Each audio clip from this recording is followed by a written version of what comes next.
Ciao YouTube, I'm Venom Duke, and what I'm trying out right now is the newest installment in the Mountain Blade series. It's called Mountain Blade with Fire and Sword, and it's basically a standalone expansion for Mountain Blade, or I should see like a standalone big modification of Mountain Blade, because the engine is still the same.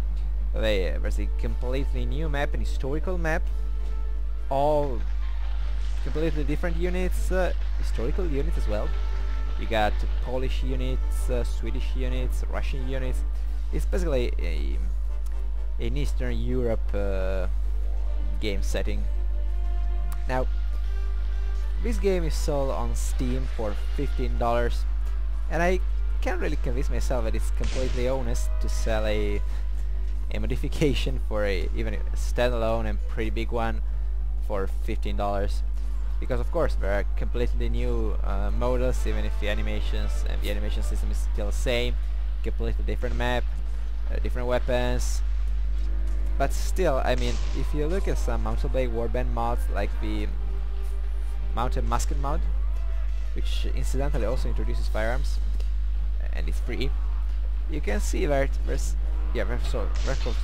are of course many big differences, but it's really not that different in my opinion. Of course I'm pretty sure it took much work to make this game, don't misunderstand me, but you know, I just don't feel okay at the thought of paying $15 for a thing like this. Graphically speaking, this game is nothing special. It's decent. The graphic got a slight improvement from Mountain Blade Warband, but I believe there's still work to be done. As you can see, the texture is not exactly high quality. The structures of the main structure of the units is pretty much the same. There's really not so much new from this point of view, from a graphical point of view.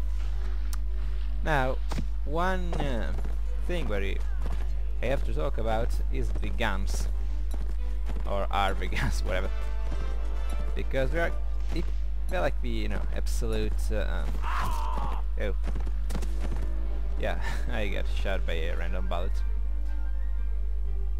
Well, I will talk about the guns in the next custom battle. Let's place in Muscovite, Tsardom, and change the opposing faction to Crimean Khaganate. You know, these are historical factions. As you can see, there are many units which you can choose for custom battles. Let's play with Halberdier. Oh, but if I play the Halberdier, I cannot tell you about the guns, because this guy has no gun. And for some reason he's not even equipped with a sword, which is kinda realistic, because pretty much everyone using a polearm or a pike was also equipped with a sword in that period, because when the thing broke, it was important to have a side weapon, and that side weapon was the short sword. Still, as you can see my little army here. Get some armed serfs. This is an enemy. This is an armed serf as well. And pole arms are pretty cool. I don't think they deal enough damage at all, because that guy horse didn't die with the first strike. But still, they're kinda good against cavalry, and the pikes are even better for that. Now, some weapons like the pikes, of course, were not historically made for single fighting, and you can actually see that, feel that in the gameplay, because when the enemy is too close, you just can't use them. And they also have a pretty long recovering time, so you're not exactly, you know, you're not exactly dealing weapons. One bad thing about this game, however, is the artificial intelligence, which is kinda crappy. Basically, the AI units have a shitty aim. They fight not so well in melee. Look at this guy. I am walking around him and he wasn't doing anything. I throw his sword and he's facing me with a shorter weapon, and he got killed by this other guy. So we're not really smart. More often than not, they make very bad mistakes and die horribly. Like this guy. He was a mounted archer, but he came too close to infantry, and so he got killed.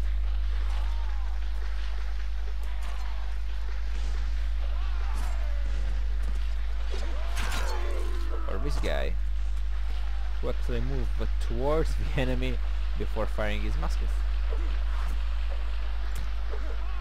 Or this guy, who didn't even turn. However, as you've seen, firearms are absolutely lethal. And there's also a nice graphical bag when I swing my weapon into the above the water, because you can see grass when I swing my weapon. Let's try this again. You can see the grass. So it's like a magical weapon of the earth. Kinda cool, or maybe not. Okay, so now I got a musketeer, and finally I can tell you about the guns and the way they work in this game. Of course, like in other Mount and Blade games, you got a third-person view, you can aim with your shift key. It's pretty much all the same, the control system is the same. Keyboard, mouse, everything is exactly the same as Mount and Blade Warband. There's really nothing new to learn. So, about the guns. Now, the way they depicted guns into this game is kinda, you know, ambiguous, because from one side there are some realistic aspects of guns. For example, now I fire a shot, and if I want to fire again I have to reload. But if I move, my reload process stops and I have to go through it again. This is kinda realistic because you cannot you know, reload a musket while you're moving. You can do this with pistols and carbines in these games. So this is realistic, but the not realistic part is, first of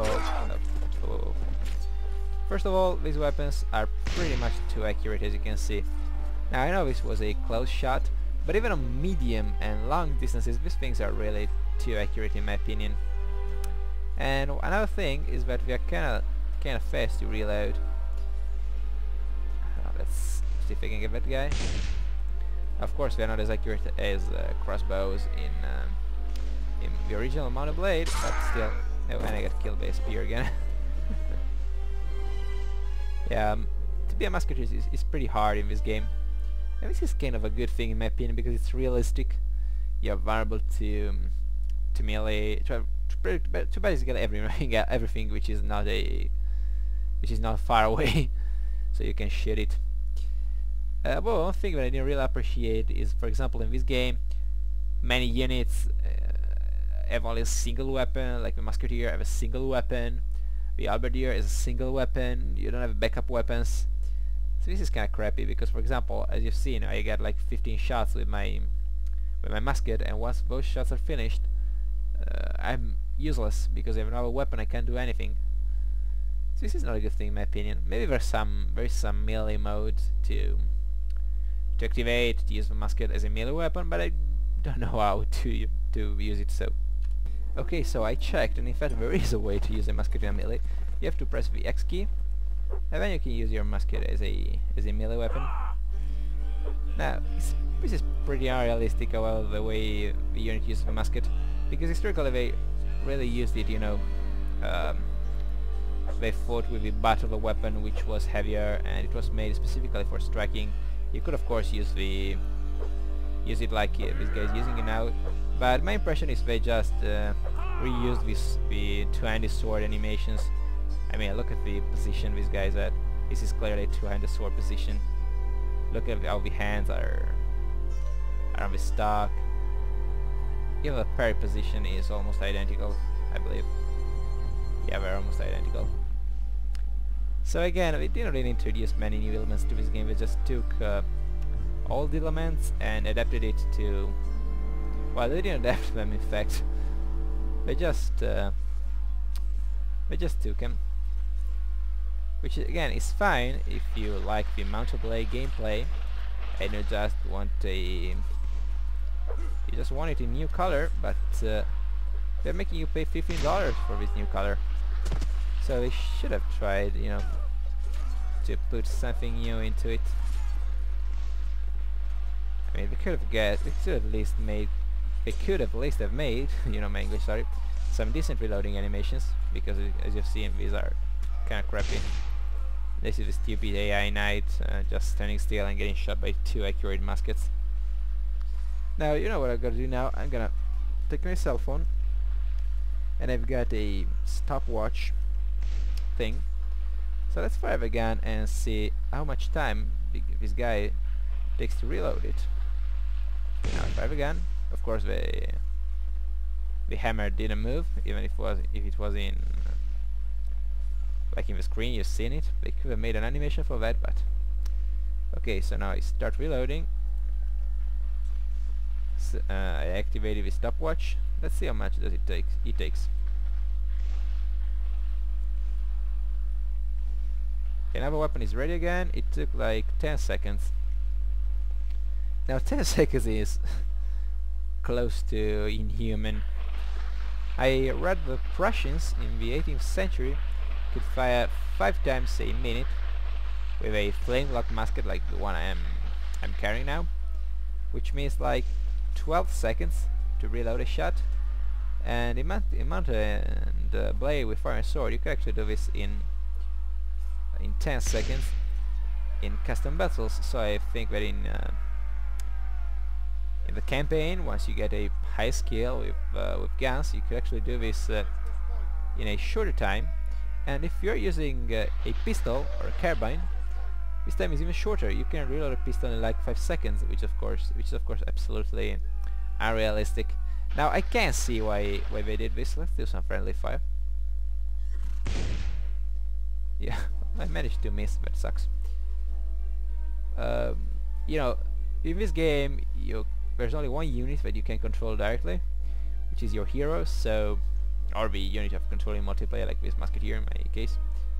Pretty cool face, or maybe pretty completely unexpressive face, but cool mustache. And you control one unit directly, so they probably didn't want to make it like in the mountain musket mod, in which you guns were actually realistically inaccurate. Of course, it made me quit the battle automatically. I don't know why, but it was kind of frustrating when you fire like at an enemy 10 yards away and you didn't hit him. So you can see the reason they made this choice. It's not entirely realistic, but it's understandable, at least. So, what can I say about this game? It's a cool game, but you have to read cool like in cool as Mount & Blade, because this is really Mount & Blade Warband with like some different skill, not so high quality. There's not many differences in the gameplay. You get different weapons, you got some different units, but it's pretty similar to the original Mount & Blade. It plays slightly differently due to the introduction of new weapons, but the basics is still the same, the graphic is still the same, the engine is still the same, the keys are still the same. I didn't even play with tutorials, and I can do almost everything besides using guns in Amelia to check right on the options. This is a horseman. The AI is amazingly crappy. The guy just ran into me. He wasn't even charging, he just moved. Now he's moving backwards from a pikeman, which is not exactly a good thing because I got a longer weapon. Which of course now I can't use in a melee. And the crappy thing is that I don't have a melee weapon because they didn't give me one. So I have to fight with my bare hands. And of course I died. So again, if you really like the Mount & Blade series, you really like Tailworth, you want to give him some money, you should buy this game. And also if you like the multiplayer in this game is kinda cool. You get a new mode which is Captain mode, in which every player controls some unit. Well, of course, you know, you control units in Mounted Blade, so it's not exactly the most exciting thing in the world, but still, it allows you for decently big battles with a few human players. If you love these things, then go and purchase this game. But if you're looking for something new, something different from your usual Mounted Blade experience, I can't really recommend you this game because there's a little new, and lots of things are just imported from Mounted Blade. So, I hope you enjoyed this little video review, and thank you for watching. Ciao ragazzi!